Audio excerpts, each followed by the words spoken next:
Nimeona huyu Kasongo jana akilia, akisema ya kwamba ati kuna wanaume 5 wanakutana ati kugawa serikali.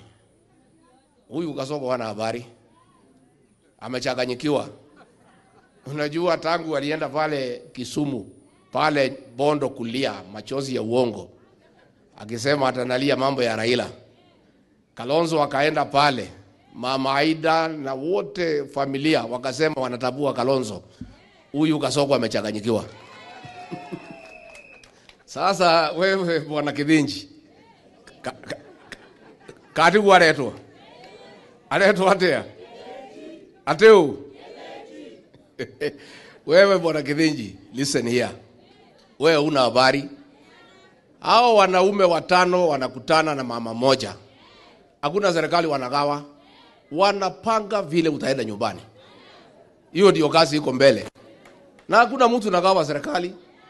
Tumeambiwa na watu ya Kenya, kazi yetu ya kwanza ni kupeleka Kasongo nyumbani. Mambo ya serikali tutaongea baadaye.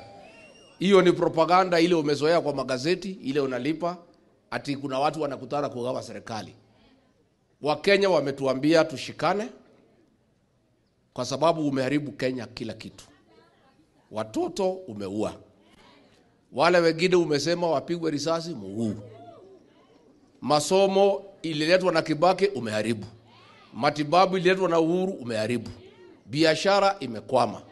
Mashamba ya watu maskini umechukua. Wakenya wanatuambia tukusafirishe uende nyumbani.